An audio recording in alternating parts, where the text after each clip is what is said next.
capítulo de número 15, versículo de número 21, até o versículo de número 39, a respeito da morte do Senhor Jesus Cristo, da sua crucificação, o lugar de todos aqueles que haveriam de crer nele.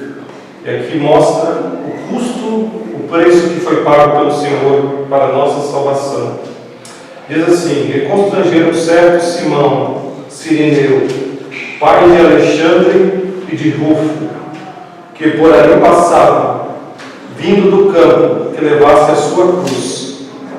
E levaram-no ao lugar do Gólgota, que se traduz por lugar da caveira. E deram-lhe beber vinho com mirra, mas ele não tomou. E havendo-o crucificado, repartiram as suas vestes, lançando sobre elas sortes, para saber o que cada um levaria. E era a hora terceira, e o crucificaram. E por cima dele estava escrito a sua acusação: o Rei dos Judeus. E o crucificaram com ele 2 salteadores, um à sua direita e outro à sua esquerda. E cumpriu-se a escritura que diz: e com os malfeitores foi contado, e os que passavam blasfemavam dele, meneando as suas cabeças e dizendo: ah, tu que derrubas o templo, e em 3 dias o edificas, salva-te a ti mesmo e desce da cruz. E da mesma maneira também os principais sacerdotes, com os escribas, diziam uns para os outros, zombando: salvou os outros, e não pôde salvar a si mesmo. O Cristo, o Rei de Israel, desça agora da cruz, para que o vejamos e acreditemos. Também os que com ele foram crucificados o injuriavam. E chegaram a hora sexta, houve treva sobre toda a terra, até a hora nona. E a hora nona Jesus exclamou com grande voz, dizendo: Eloi, Eloi, lama sabachthani, que traduzido é: Deus meu, por que me desamparaste? E alguns do que ali estavam, ouvindo isso, diziam: eis que chama por Elias. E um deles correu a embeber em uma esponja em vinagre, e, pondo-a numa cana, deu-o a beber, dizendo: deixai, vejamos se Elias virá tirá-lo. E Jesus, dando um grande brado, expirou. E o véu do templo se rasgou em 2, do alto a baixo. E o centurião que estava defronte dele, vendo que assim clamando expirara, disse: verdadeiramente este homem era o Filho de Deus. Então aqui nós temos o relato da morte do Senhor, da sua crucificação e da sua morte. Nós temos aqui um relato impressionante de como o Senhor Jesus Cristo, sendo entregue aos romanos, ele foi crucificado e ele entregou a sua vida para a salvação de todo aquele que crê em seu nome. Mas no capítulo anterior nós vemos que o Senhor Jesus Cristo ele fala de um cálice. Ele fala de um cálice. E ele fala que esse cálice ele deveria ser tomado por ele. E esse cálice simboliza ou significa os sofrimentos que ele haveria de suportar para a nossa salvação. Mas, todavia, através do seu sofrimento e da sua morte, ele poderia nos conceder a salvação. Eu vou ler Hebreus 12, não precisa abrir aí, você ouça Hebreus 12, versículo 2, a respeito do que o Senhor Jesus Cristo almejava quando ele deu a sua vida. Diz assim: olhando para Jesus, o autor e consumador da fé, o qual, pelo gozo que lhe estava proposto, suportou a cruz, desprezando a afronta, assentou-se à destra do trono de Deus.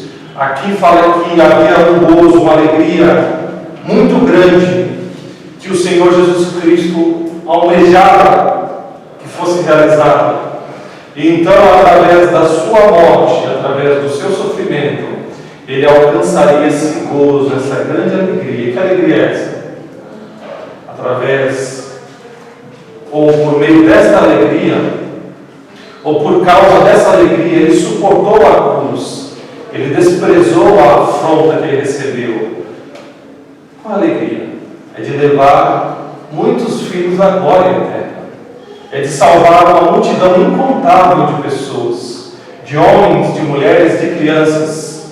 Por causa desse gozo, dessa grande alegria, o Senhor Jesus Cristo suportou a cruz. Ele suportou todo aquele escárnio, todo aquele sofrimento, para que nós pudéssemos um dia ser salvos. Mas, para que essa alegria fosse desfrutada por Ele e por nós um dia, Ele precisava passar pelo sofrimento. Ele precisava passar por todas aquelas coisas que nós lemos o relato dos Evangelhos. E o que antecede esse momento da sua crucificação? Esse momento é antecedido pelo jardim de Getsemane. Quando o Senhor Jesus, ali no Monte das Oliveiras, naquele jardim, naquele horto, ele ora, ele roga ao Pai. E ali ele diz ao Pai: se for possível, passa de mim esse cálice. Todavia não seja o que eu quero, mas o que tu queres. Eu vou ler uma passagem, eu gostaria que vocês prestassem bem atenção, que é o relato do Senhor Jesus Cristo no jardim de Getsemane, lá em Marcos 14, versículo 32 até o 37, diz assim: e foram a um lugar chamado Getsemane, e disse aos seus discípulos: assentai-vos aqui enquanto eu oro. E tomou consigo a Pedro, a Tiago e a João, e começou a ter pavor e a angustiar-se. Preste atenção, crianças, jovens. Olha o que ele vai dizer. E disse-lhes: a minha alma está profundamente triste até a morte. Uma tristeza profunda. Uma tristeza que fez com que o Salvador derramasse gotas de sangue.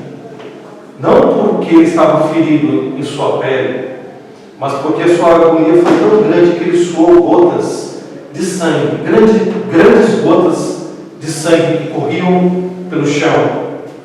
E diz: a minha alma está profundamente triste até a morte. Ficai aqui e vigiai. Ele precisava que os seus discípulos estivessem ali vigiando e rogando a Deus também por aquele momento. E tendo ido um pouco mais adiante, afastou-se um pouco dos seus discípulos, prostrou-se em terra e orou para que, se fosse possível, passasse dele aquela hora. Então ele orou a Deus para que, se fosse possível, a Deus passasse dele aquele momento. Ele sabia tudo o que ele haveria de sofrer, todas as chicotadas, a coroa de espinho, o escárnio, o desprezo, o abandono, a cruz, a morte. Ele sabia tudo que ele haveria de sofrer algum tempo depois, muito próximo deste momento aqui. E então ele diz: e tendo ido um pouco mais adiante, prostrou-se em terra e orou para que, se fosse possível, se passasse dele aquela hora.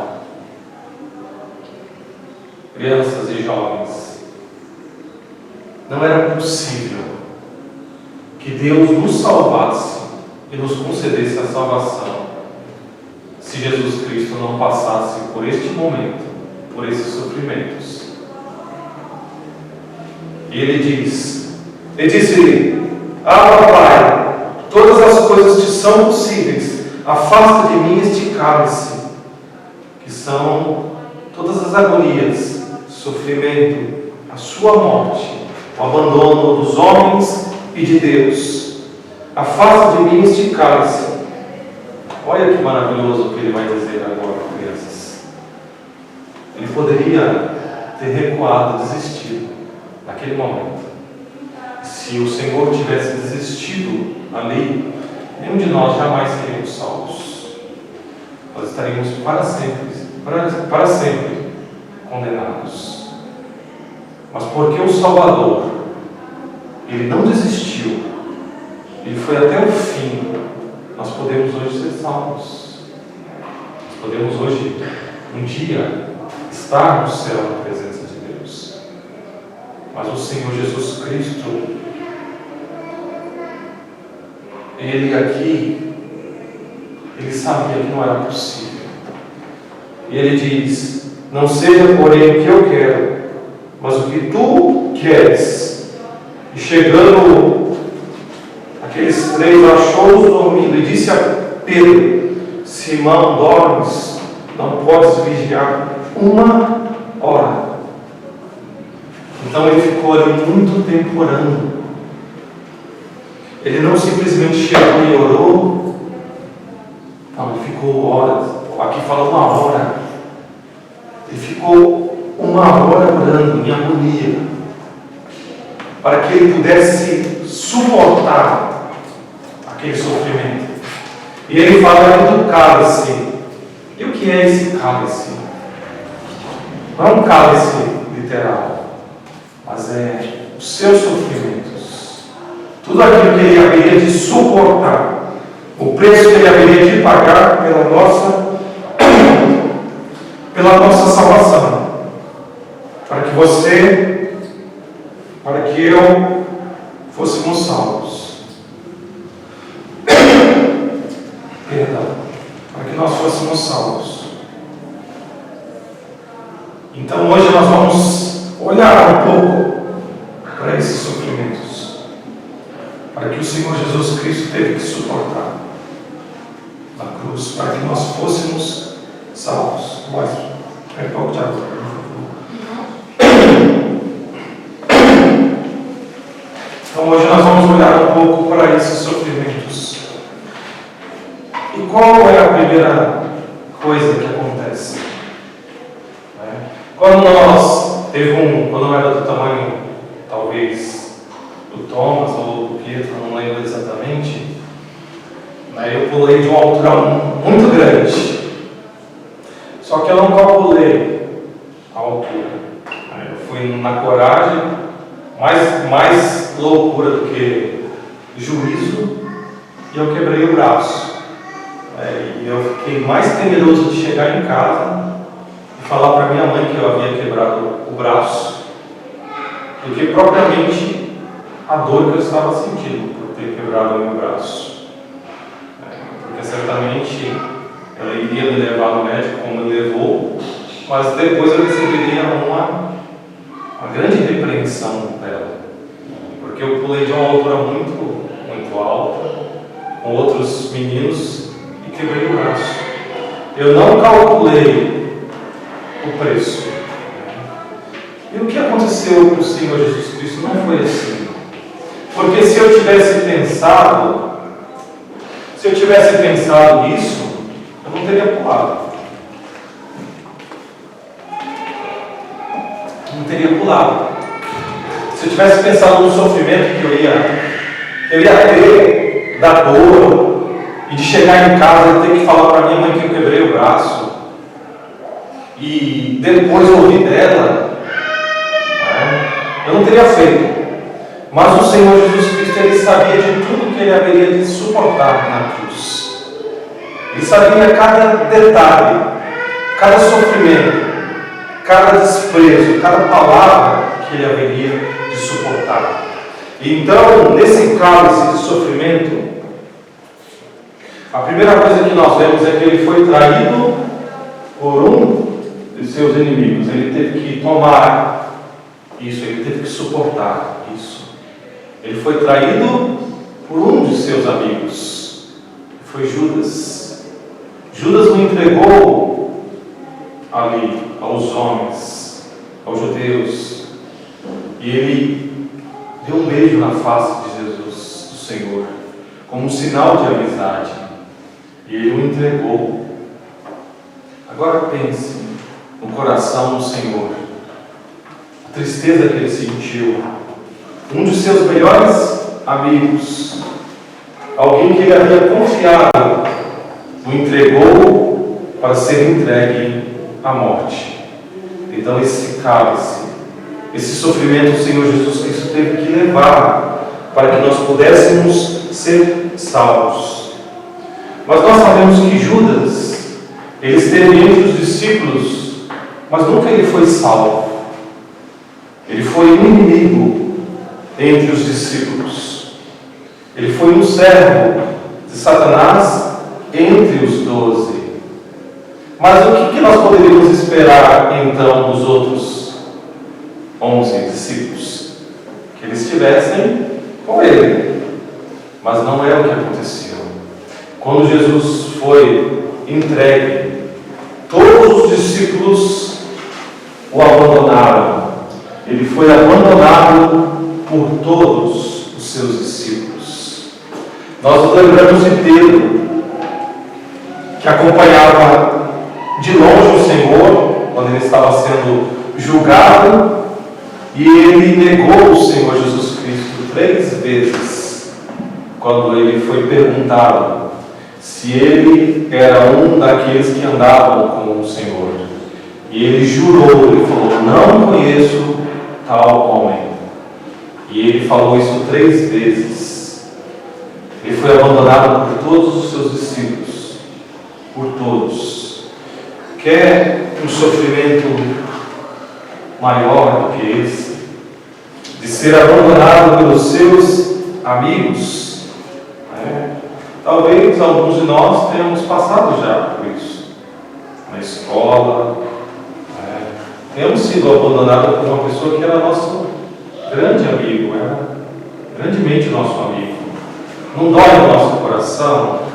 Nós não ficamos tristes quando nós vemos aquela pessoa que nós andávamos, talvez desde a primeira série, a segunda série, e de repente aquela pessoa, ela se vira contra nós, ela não quer mais andar.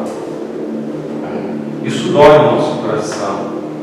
Agora imagine ser abandonado por 11 dos seus amigos, 12 na realidade, e por aqueles que eram mais chegados a ele. Aqueles que o Senhor Jesus Cristo cuidou, alimentou, aconselhou, curou as suas feridas, todavia agora ele é abandonado. E o que mais o Senhor Jesus Cristo tem que suportar para alcançar a nossa salvação? Ele foi condenado injustamente. Você acha que o julgamento do Senhor Jesus Cristo foi justo? Não foi justo. Ele tinha algum pecado, algum crime? Não tinha nenhum pecado, nenhum crime. Todavia ele foi condenado injustamente. Ele foi julgado, crianças e jovens, na calada da noite, de noite, de madrugada. Sabe quando você está dormindo? Você está dormindo lá no sol, que ninguém te acorda. Se caiu um cometa do seu lado, você não acorda. Ele foi julgado de madrugada, na escuridão, nas trevas, de forma injusta, com falsos acusadores, com falsas testemunhas, e mesmo assim não acharam contra ele nenhuma prova, nenhum crime que ele havia cometido. Então ele foi julgado de forma injusta por um crime que ele não havia cometido. Você gosta quando alguém te acusa de algo que você não fez? Não. Ninguém gosta. Nenhum de nós gosta de ser acusado por algo que nós não fizemos. Mas quem dirá o Senhor Jesus Cristo, que era perfeito, que não cometeu nenhum pecado, nenhum crime, ser acusado de coisas terríveis que ele não havia feito. E além disso, ele foi abandonado por todas as multidões, ou pelas multidões. Ele foi abandonado por todos. E essas multidões são quem é essa multidão? São aqueles que ele alimentou. Lembra? Ele alimentou com o pão, ele multiplicou os pães e os peixes. 2 vezes. Ele curou muitos. Ele ressuscitou Lázaro e abençoou aquela multidão e veio aquele milagre maravilhoso. Quantas maravilhas, quantas palavras da sua boca eles ouviram. Todavia, essa mesma multidão foi a multidão que disse a Pilatos: crucifica-o. E ele foi trocado no lugar de um assassino, Barrabás. Então a multidão preferiu que se soltasse um homem homicida, um assassino, um ladrão, um criminoso terrível, e que o Senhor fosse crucificado. Então ele foi abandonado pelas multidões. Ele foi abandonado por elas.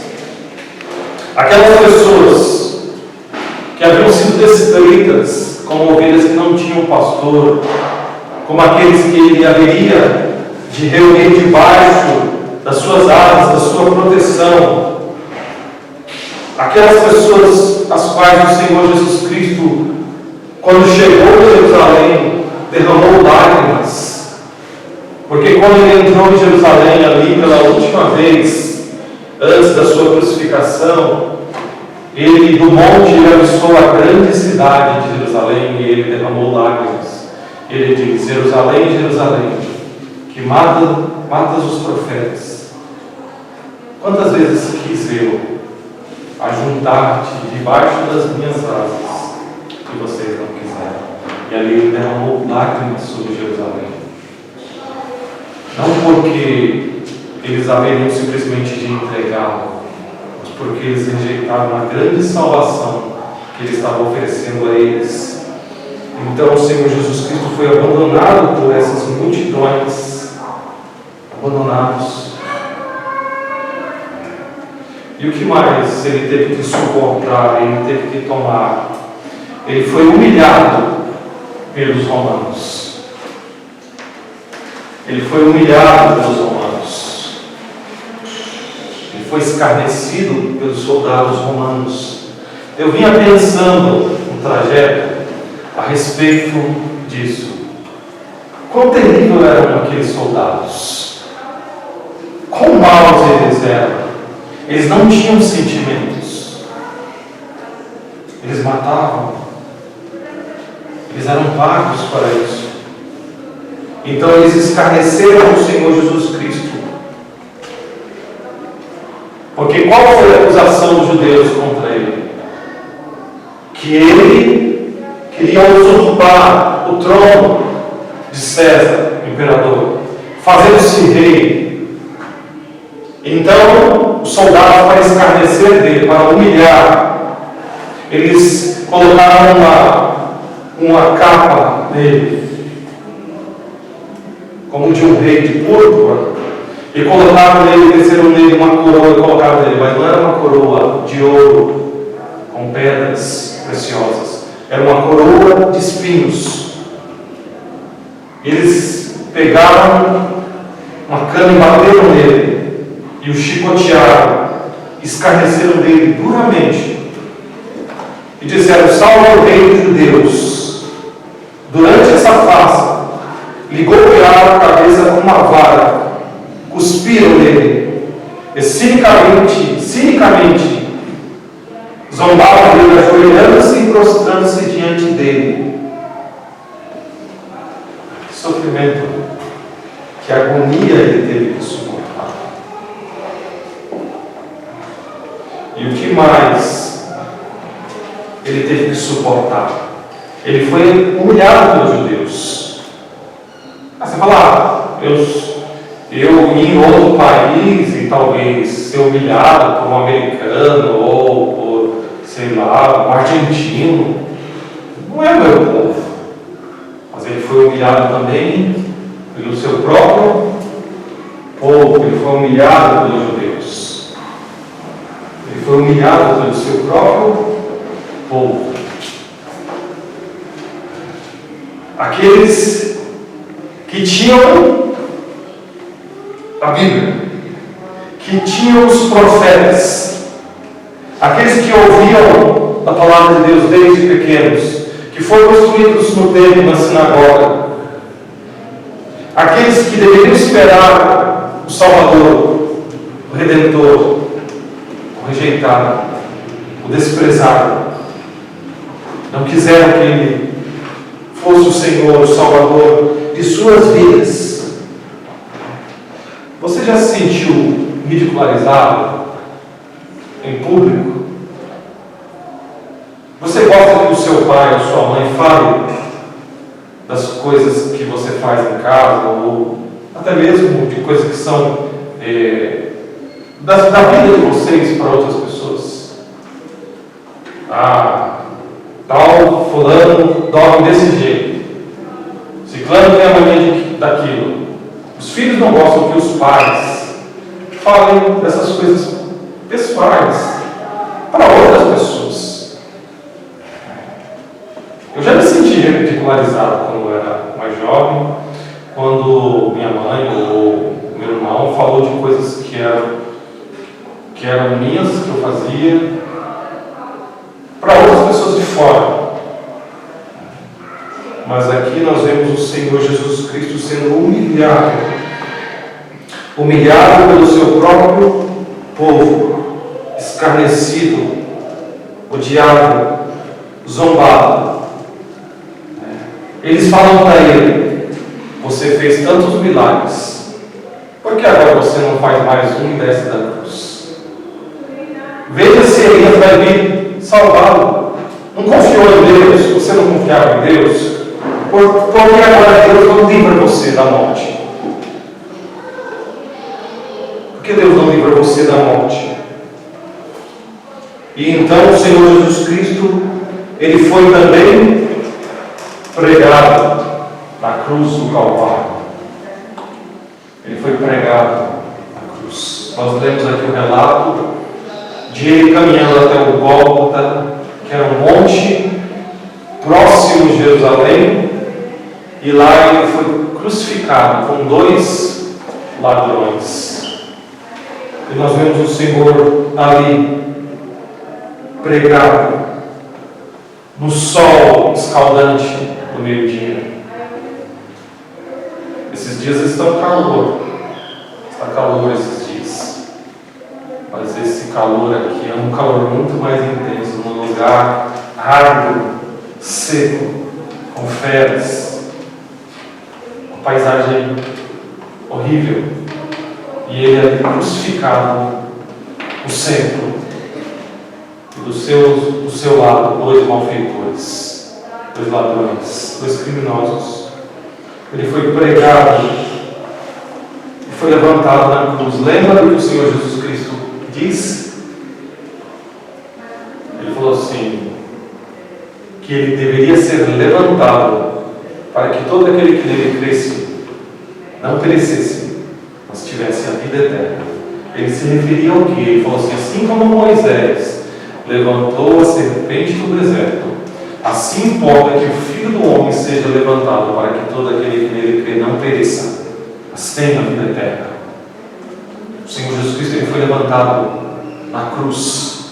Quando a serpente picou, a serpente venenosa que Deus mandou das casas dos judeus no Antigo Testamento picava, e o veneno mortal daquela serpente matou a muitos, Deus disse a Moisés orou ao Senhor, e Deus disse a Moisés: faz uma serpente e coloca uma serpente de bronze, e coloca numa haste, uma vara, e todo aquele que olhar para a serpente ficará sarado. O Senhor Jesus Cristo foi levantado sobre a cruz, e todo aquele que olhar para Ele com fé, que entregar a sua vida a Ele, será curado. Qual é o veneno que corre dentro de nós? Não é de uma serpente, é o veneno do pecado. É o veneno do pecado. Lembra quando Satanás tentou a Eva? Ele veio na forma de uma serpente. E quando Eva e Adão cederam e pecaram contra Deus, é como se o veneno da serpente tivesse penetrado dentro de nós. Por isso nós somos pecadores. Nós precisamos de cura, nós precisamos ser curados. Então o Senhor Jesus Cristo, ele foi pregado naquela cruz. E por fim o Senhor Jesus Cristo, ele foi punido por nossos pecados. Ele foi punido por nossos pecados. O Senhor Jesus Cristo, ele sofreu por nossos pecados. Nós lemos aqui esse versículo, olha, preste muita atenção, quando o Senhor Jesus Cristo de fato está levando os pecados de todos aqueles que haverão de crer nele para a vida eterna. Olha o que ele diz, prestem atenção.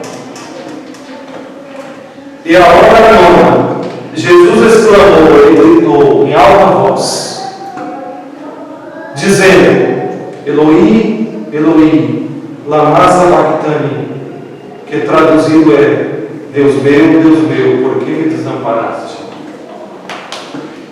Aqui ele está levando os pecados de todos aqueles que creem nele, de todo o seu povo. Aqui ele está assumindo os pecados deles. Aqui ele está morrendo, sendo punido por Deus.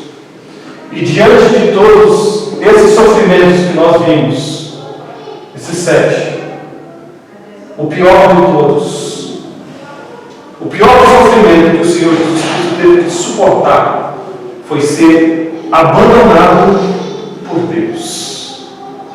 Ele foi abandonado por Deus.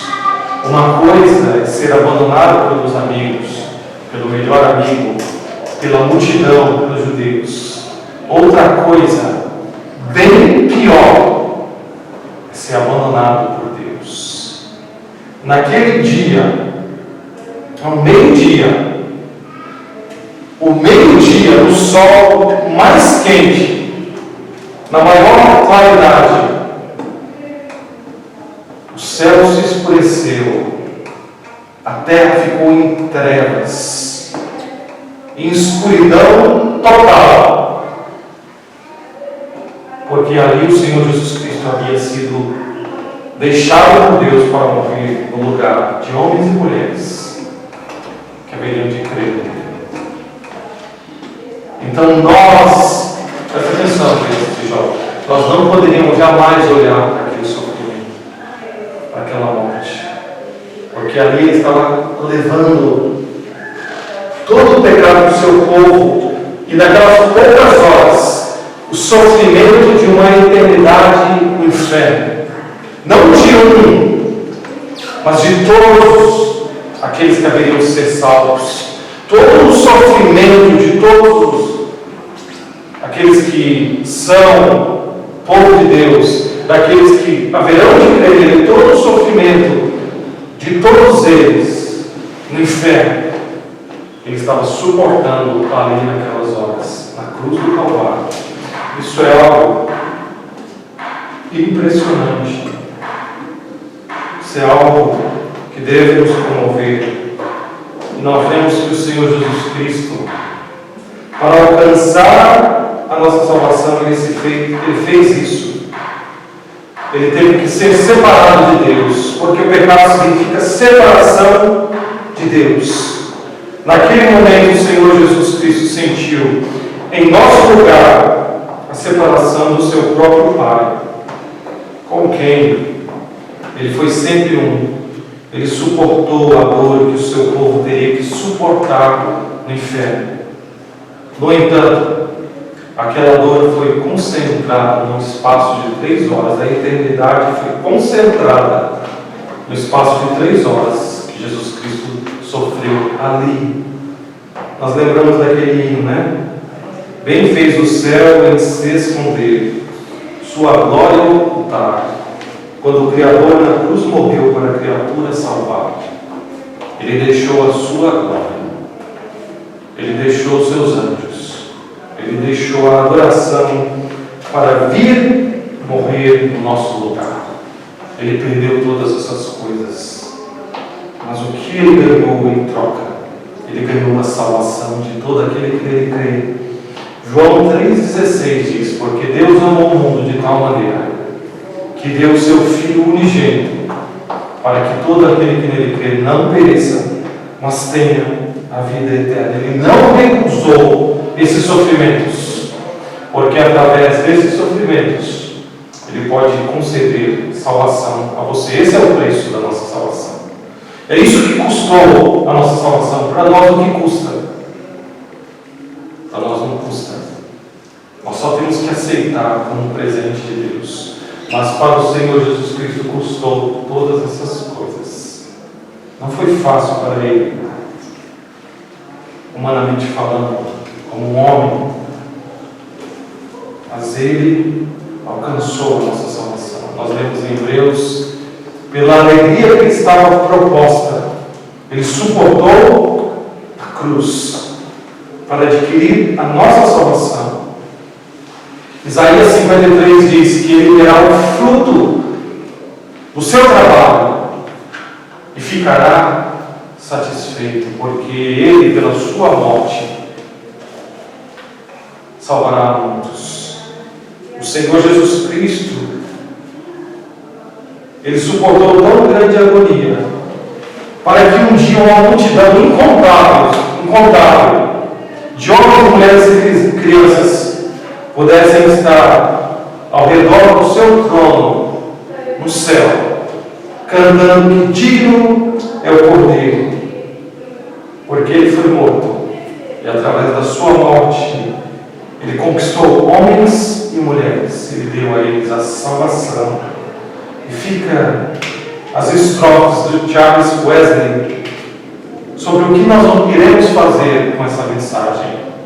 Ó vós que vagueais, a Jesus vos voltais, nada é a você que Jesus devesse morrer. O que significa para você a sua morte? Você já recebeu essa salvação tão grandiosa, que foi paga por um preço tão alto. Quão trágico seria se depois de ouvir do amor, do preço que o Senhor pagou na cruz, se nós nos afastássemos dele. Mas, como diz Isaac Watts, diz: amor tão maravilhoso e divino demanda da minha alma, minha vida e o meu todo. Eu devo ir a Cristo, me entregar a Ele completamente, orar a Ele. Palavras simples, singelas: eu necessito de ser salvo. Salva-me, eu sou um pecador.